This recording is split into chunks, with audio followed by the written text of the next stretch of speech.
We are here in Washington, D.C. at the Selling Sickness Conference, and we're speaking with Alan Cassels, who is a drug policy researcher at the University of Victoria in British Columbia. And we are having him speak today to us about his work on disease mongering. He's written at least 3 books on the general topic of disease mongering, but today I'll have you speak first about your most recent book, Seeking Sickness. Can you tell us what motivated you to write? Sure. Seeking Sickness, the subtitle is Medical Screening and the Misguided Hunt for Disease. So really this is all about the techniques that we use to try to find disease early. And those diseases might be cancers, mental health problems, problems with our bones, problems in our genes. And Seeking Sickness is about trying to use screening in the sense of looking for disease, signs of disease that they can do something about. What motivated me really is the idea that so much of what happens in screening is really not known by the person who's being screened. You get people who are subjected to the harms involved in screening and aren't told in advance of what those harms might be. One example might be prostate screening, where a simple blood test, a PSA test, can determine to some extent your risk of having prostate cancer. And when you do that test, if you're doing it in men 50 or 60 years old, many of them are going to have some early signs of prostate cancer. The death rate, though, due to prostate cancer is about 3%. So you've got 3% of men who might die from prostate cancer, but 50 or 60% of men who develop it in their lifetime. What that creates is basically a large pool of overdiagnosis. Men who you're finding signs of disease, and then you're doing things about it. And those things typically involve biopsies, surgeries, chemotherapy, and really diminished qualities of life. So the question that anyone facing a screening test, whether it's a blood screening test or a mammography screen for women or a PSA test for men, the question you need to ask is, how can I be harmed by this test? Right. Well, that's kind of my next question, which is, what could the ordinary person who reads your book, what could they do as a result of having read your book? Well, I think people will realize that screening is not an emergency procedure. This is not diagnostic screening we're talking about, where you have symptoms. We're talking about perfectly healthy people who are told, come and get this body scan, come and get this heart scan, or these bones scanned in order to save your life. When those things are presented to you, you have time to think, you have time to investigate. These aren't emergency procedures. And one of the things that you could do is ask some very important questions that will keep you safe.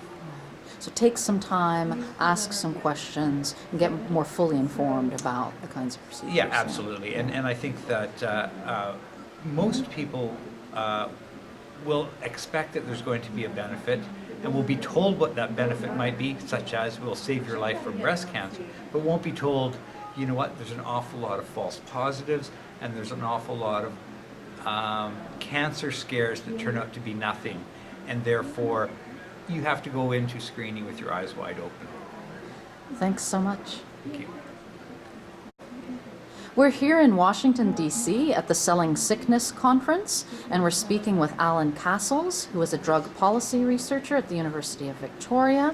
He's written several books on the general topic of disease mongering, but today we're here to have him talk about one of these books. It's called Selling Sickness.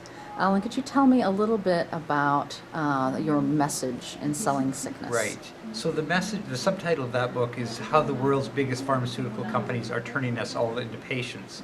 And really what we've documented in this book, I wrote this book in 2005 with Ray Moynihan, an Australian journalist.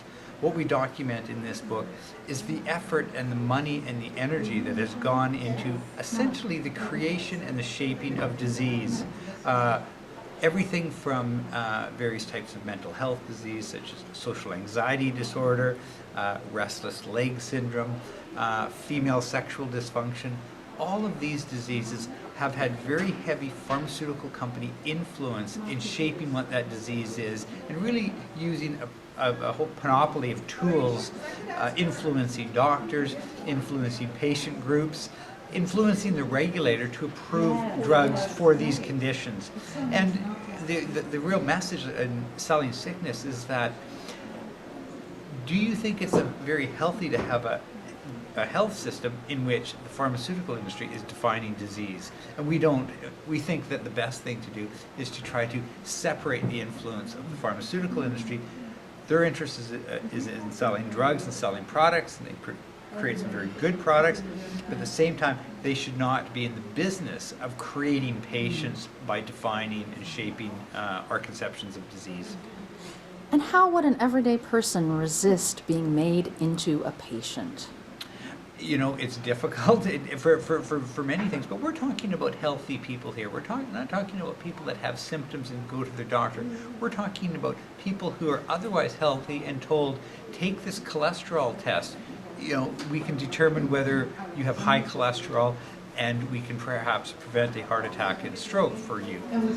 But if you're not told that the whole definition of what is considered to be high cholesterol has been shaped by committees staffed with people from the pharmaceutical industry, and if you're not told that the education of physicians around the research about cholesterol lowering, which has been very much spun and shaped in a way so that physicians start feeling guilty not ordering cholesterol tests for their patients when those patients, otherwise healthy patients, would not benefit from those tests. So people need to be, what we would say, they would need to develop a high level of healthy skepticism. Skeptical of people offering diseases and at the same time offering cures for those diseases. And knowledge is power, so they should read your book and get armed with some of that knowledge. Yes, if you've got 10 minutes in a library, grab my book and read the first chapter, which is on cholesterol lowering, which I think is probably one of the best examples in which sickness is being sold.